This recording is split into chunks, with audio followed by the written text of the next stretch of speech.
This morning we conclude our series called Fear/Faith, and we're going to be looking at a passage from the Gospel of Luke chapter 12, beginning in verse 13, and it reads like this. Someone in the crowd said to him, "Teacher, tell my brother to divide the inheritance with me." Jesus replied, "Man, who appointed me a judge or an arbiter between you?" Then he said to them, "Watch out. Be on your guard against all kinds of greed. Life does not consist in an abundance of possessions." And he told them this parable. The ground of a certain rich man yielded an abundant harvest. He thought to himself, "What shall I do? I have no place to store my crops." Then he said, "This is what I'll do. I will tear down my barns and build bigger ones, and there I will store my surplus grain. And I'll say to myself, you have plenty of grain laid up for many years. Take life easy, eat, drink, and be merry." But God said to him, "You fool, this very night your life will be demanded from you. Then who will get what you have prepared for yourself? This is how it will be with whoever stores up things for themselves, but is not rich toward God." Then Jesus said to his disciples, "Therefore I tell you, do not worry about your life, what you will eat, or about your body, what you will wear. For life is more than food, and the body more than clothes. Consider the ravens. They do not sow or reap. They have no storeroom or barn, yet God feeds them. And how much more valuable you are than birds. Who of you, by worrying, can add a single hour to your life? Since you cannot do this very little thing, why do you worry about the rest? Consider how the wildflowers grow. They do not labor or spin. Yet I tell you, not even Solomon in all his splendor was dressed like one of these. If that is how God clothes the grass of the field, which is here today and tomorrow is thrown into the fire, how much more will he clothe you, you of little faith? And do not set your heart on what you will eat or drink. Do not worry about it. For the pagan world runs after all such things, and your Father knows that you need them. But seek his kingdom, and these things will be given to you as well. Do not be afraid, little flock, for your Father has been pleased to give you the kingdom. Sell your possessions and give to the poor. Provide purses for yourselves that will not wear out, a treasure in heaven that will never fail, where no thief comes near and no moth destroys. For where your treasure is, there your heart will be also." Please join me in prayer. Bless us this day, O Lord, with vision. May this place be a sacred place, a telling space where heaven and earth meet. Amen.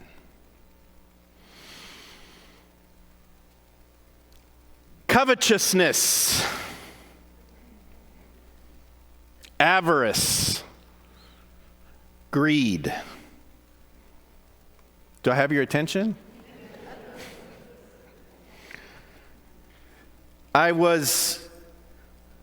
As I was working on this text, I will confess some trepidation on my part for a number of reasons, mostly because I find this text to be one of those texts that perhaps we should just read and sit down in silence and reflect.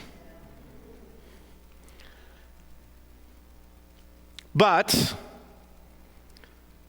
I also believe that we have to dig in and try to look deeper and to really hear what Jesus was saying in these important words.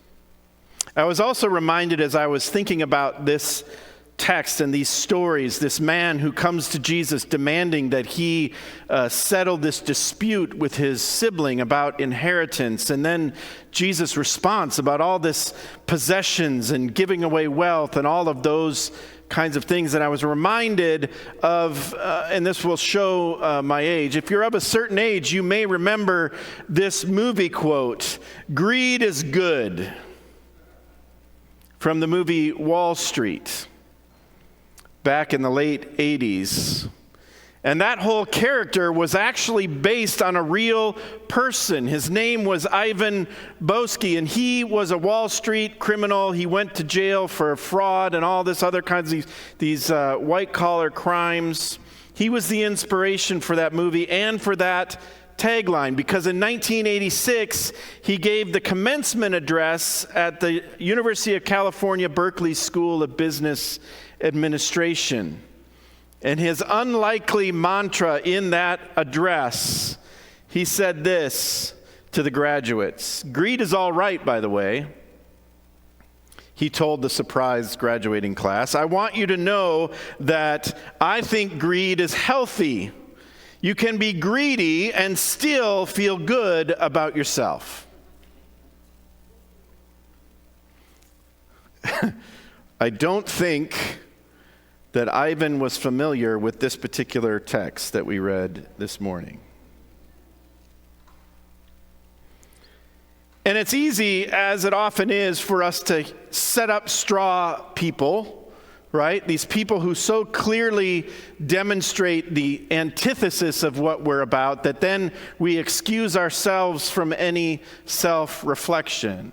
But here's the thing, my friends, the challenge for us as followers of Jesus is that we live in a culture, we live in a country whose whole economy, one could argue, is structured on more.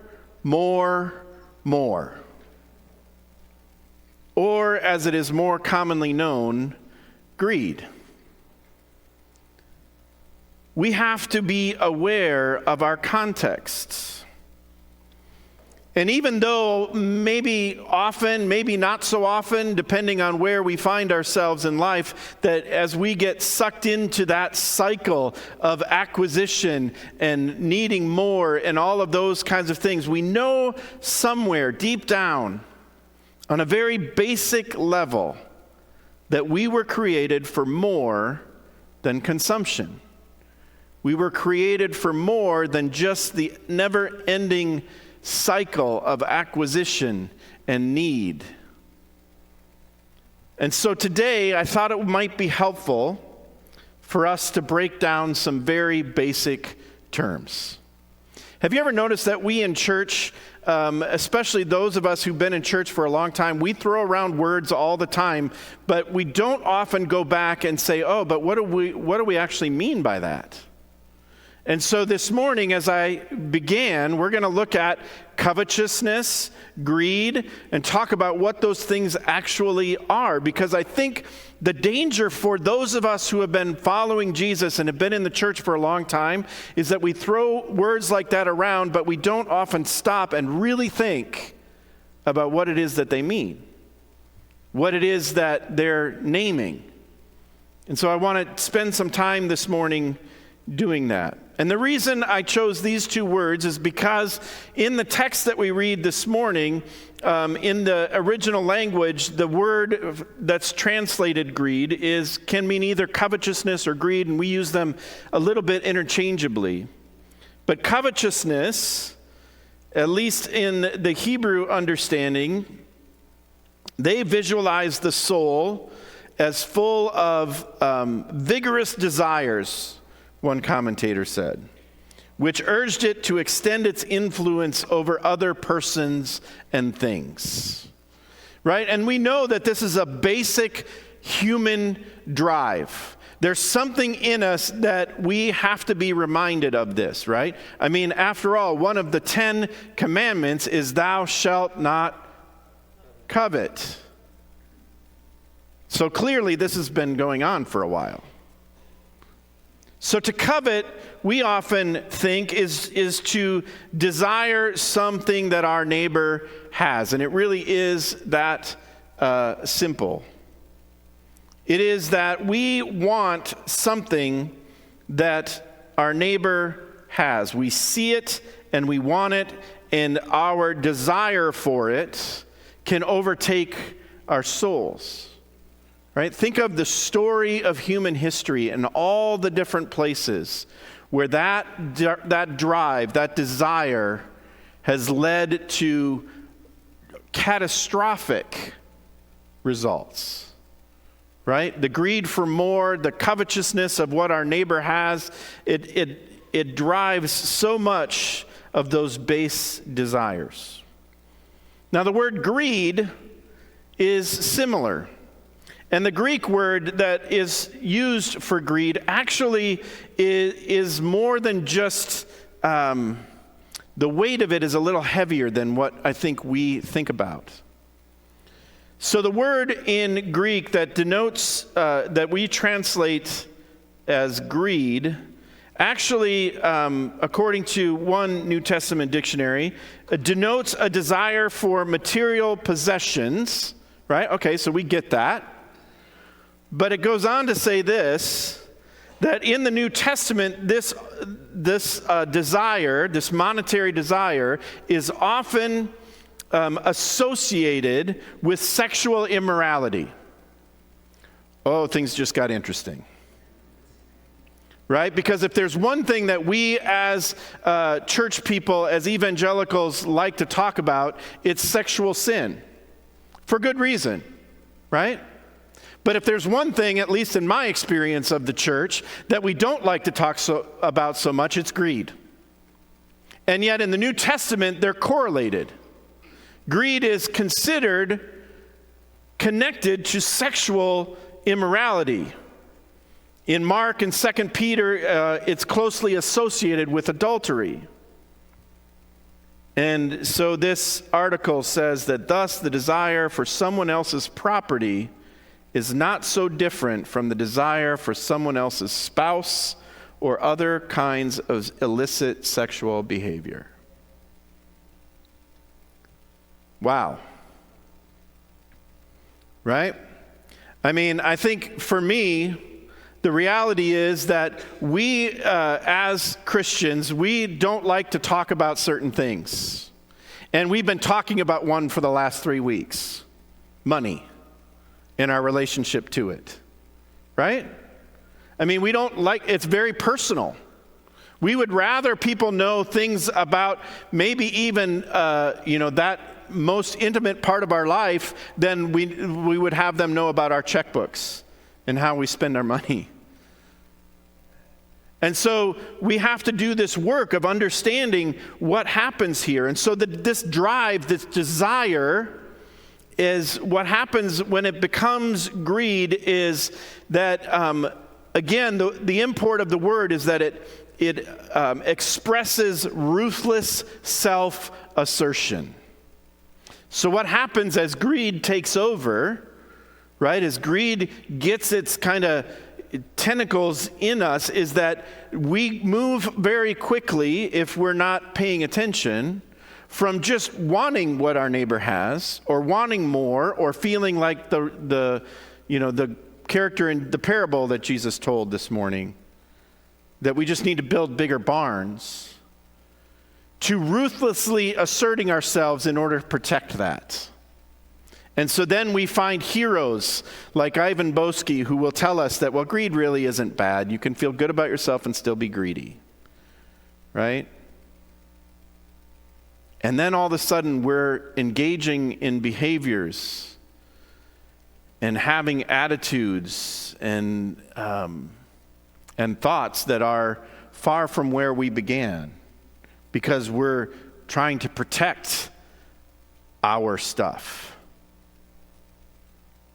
One ancient writing that I came across as I was looking at this language stuff, and this comes from the Testament of Judah, which is apparently a 2nd century BC Jewish writing. It says this about the love of money.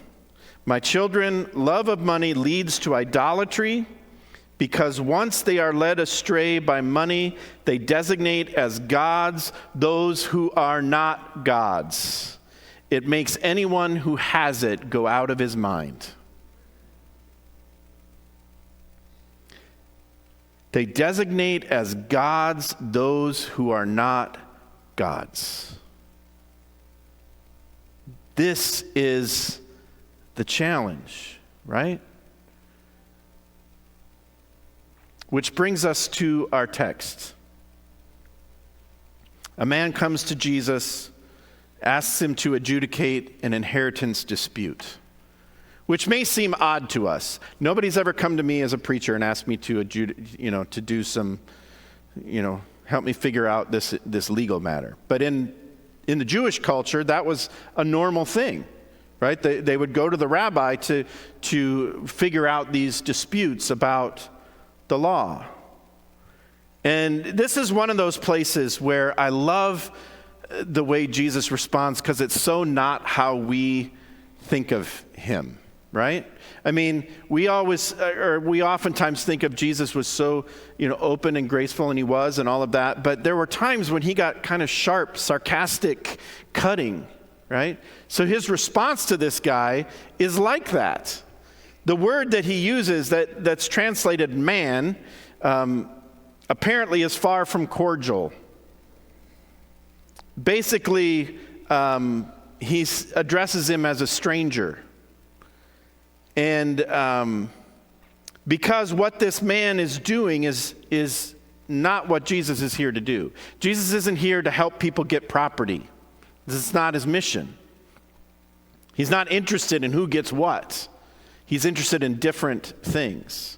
And so he tells this guy, I don't know why you think I would do that. And then he launches into this parable that's quite searing. The ground of a certain, okay, I love technology, but when I said searing, Siri came up. And there she is again. Thank you. We're not going to use that word anymore. Jesus tells this parable that goes like this. The ground of a rich man yielded an abundant harvest. He thought to himself. Now, as I read this, I want you to pay attention to what we said before, that what greed is, right? It's a ruthless self-assertion, okay? So Jesus tells the parable about this rich man who yields an abundant harvest. The rich man thought to himself, what shall I do? I have no place to store my crops. Then he said, this is what I'll do. I will tear down my barns and build bigger ones. There I will store my surplus grain. And I'll say to myself, you have plenty of grain laid up for many years. Take life easy, eat, drink, and be merry.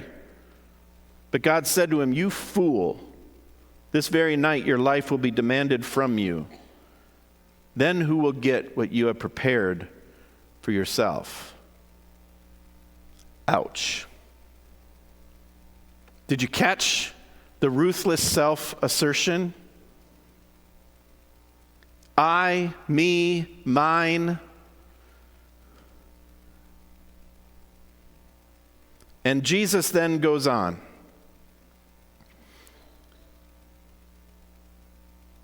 And says, therefore I tell you, do not worry about your life, what you will eat, or about your body, what you will wear. For life is more than food, and the body more than clothes. Consider the ravens, they do not sow or reap. They have no storeroom or barn, yet God feeds them. And how much more valuable are you than birds? Do not worry about your life. I will confess that is a lot easier to read than it is to actually do. The nasty thing about greed is that it is equal opportunity.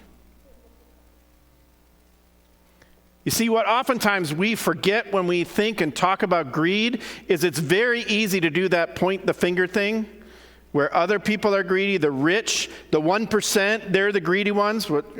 Okay, fair enough. But the problem is that there are fingers pointing right back at us. And greed can be just as much of a problem for those who are poor as it is for those who are rich, because what it really is that we very easily allow things, money, security, 401ks, retirements, pensions, all those things to monopolize our hearts, to take our heart's focus. And then we hear the simple words of Jesus, who recognizes this and points us to the care and concern God has for all of creation. Consider the ravens. Look at the flowers. Now, one of the things that's fascinating, and I never really thought about this before this week, but the ravens, it's a very peculiar choice for Jesus to highlight. Because ravens in that culture are considered unclean. And so what Jesus is highlighting is that God cares for even these nasty, unclean birds that are garbage birds. They just pick garbage, right? But God cares for them. They don't have storehouses or barns, but God makes sure that they have enough to eat. Do not worry about your life. You see, worry is a form of fear, isn't it? It's a form of fear. Fear that there won't be enough, fear that we won't be able to do this, that, or the other thing. And so it's a constant battle.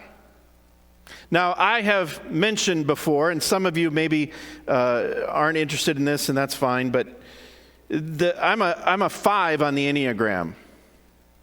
And just this morning, so I get this daily email that gives like this devotional thought that has to do with your own, your number, your type, and the things that you struggle with. And mine this morning, I didn't plan on doing this, but I'm gonna pull it up quick. My dark side is avarice. And so my thought for the day was this: remember, your passion is avarice. Today, notice if you are withholding your resources and expertise instead of sharing them with others. So my tendency, my personality is to always think that there's not going to be enough. Mostly time. And so then you start to close in on yourself and you start to protect, right? Same thing happens with money, and Jesus knows that. Same thing happens with resources.